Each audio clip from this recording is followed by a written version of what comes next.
This video is part one of an overview of the new features and enhancements to texture painting in Autodesk Mudbox 2010, specifically the new interoperability between Mudbox and Adobe Photoshop. So the first thing we're going to take a look at is a cool new addition here to the Mudbox tools. I'm just going to jump in and actually grab my projection brush and use a skin map that I've created here for my character. I'm going to make my brush nice and big, and I just want to go ahead and line this guy up so I can get the kind of scale to the pores that I want. And I'm going to start by creating a nice base map here. So I'm just going to jump into my projection brush and actually turn on mirroring. So in Mudbox 2010 we now have the ability to go ahead and take advantage of mirroring with stencils and images here. So I can go ahead and just project on my texture that I want to work with, and you can see that I'm able to really quickly build up my base map here. So this is a huge time saver. In previous releases of Mudbox, you actually had to rotate the model around and just go ahead and paint the entire model without taking advantage of symmetry while painting. So this is a great, really fast way to actually get in kind of a nice base map overall here. Of course, one of the problems with painting with symmetry is that we're most likely going to end up with a bit of a texture seam down the middle of our character here, which is not a big deal at all in Mudbox. I can just go ahead and turn off the mirroring, and you can see we have a bit of a seam there. So I've turned off the mirroring, and I can just go ahead and quickly kind of break up that symmetry with turning the mirroring off. And I'm just going right down any kind of seam that might have been left over there from that texture painting. There, so we have a good base map to start with here. And now probably the biggest and coolest thing here right now is that I can go ahead and actually export out this layer.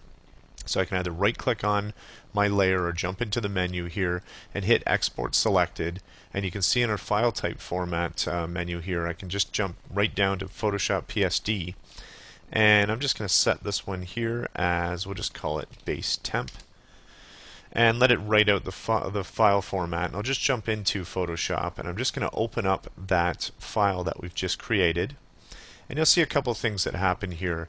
It actually throws in our layer that we've worked with, and it throws in a nice little UV mesh as a reference here for texture painting in Photoshop, which is nice. I'm just going to actually turn that off and just work with our base map here. Just going to take advantage of some of the power of Photoshop and just quickly go in and do a nice little color correct here on our base map here. And you can see that I'm able to just, I'm just going to bring some reds and purple hue out on the skin here a bit. And I'm just going to go ahead and hit save on that actually right now. Hop back into Mudbox here, and we can actually just go right to our layer. If I right click on the layer again, you'll see refresh selected. If you look in the viewport, you'll actually see it, we kind of have this live bridge to Photoshop. We were able to update our texture layer there with our color corrected version there. Now we still have this live bridge going, so I'm just going to hop back into Photoshop and actually bring up the ambient occlusion map. I used the map extraction tools in Mudbox to create, and I'm just going to go ahead and actually do a nice multiply on this guy here, so I can just kind of multiply that in. I'm just going to merge that layer down and preserve the file here, and just go ahead and once again save, jump back into Mudbox, and again refresh that layer, and you can see how quickly I'm working here back and forth between Mudbox and Photoshop, and I'm actually able to take advantage of the power of both apps here, and I have a nice base map that I've created rather quickly with ambient occlusion baked in. So now I have a good starting point to go ahead and texture this guy up. So let's actually just go ahead and create a whole new layer and jump in and take a look at some of the other cool things here in Mudbox. I'm just going to jump into my image browser. I have a bunch of skin textures in here, and I'm just going to go to this little splotches image that I have, and I'm just going to throw that in as a stencil. So in my view, I'll just keep using my projection brush here. I'm going to take advantage of my mirroring tool again. But the nice thing about what I'm doing here is I'm actually just taking an image with some transparency on it, and I'm going to go ahead and apply that detail much like you would kind of like a decal or a transfer in a kind of a model, like a model airplane kind of kit type of approach here. So I'm able to just go ahead and just quickly get some of that splotchy effect on here.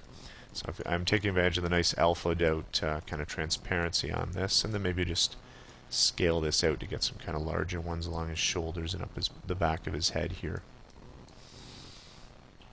And that's fine. Then of course, using that layer, I can go ahead and blend down the opacity of it to give a nice little bit of a kind of effect along his chest and neck there. So that's fine. So we've taken a look at how we can use a projection brush and some nice transparency maps to project here live in Mudbox.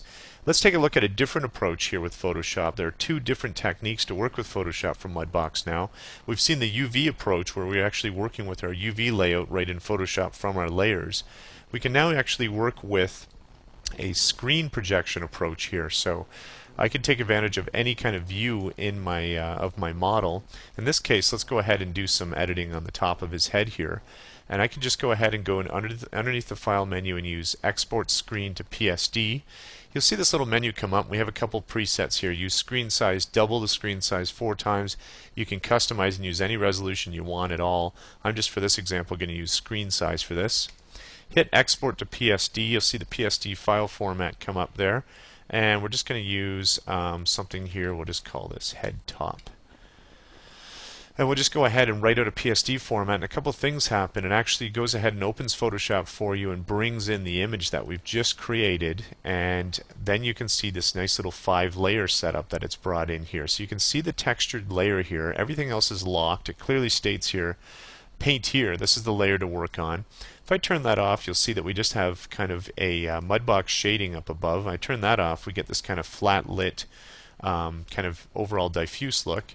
If we take a look at our texture there, we get this flat lit diffuse look as well. And if I put the shading back on top, we kind of see our overall shaded result in there. So all of those layers are locked. We can do anything with them. We're not actually going to edit them. We're only going to work essentially with this layer here.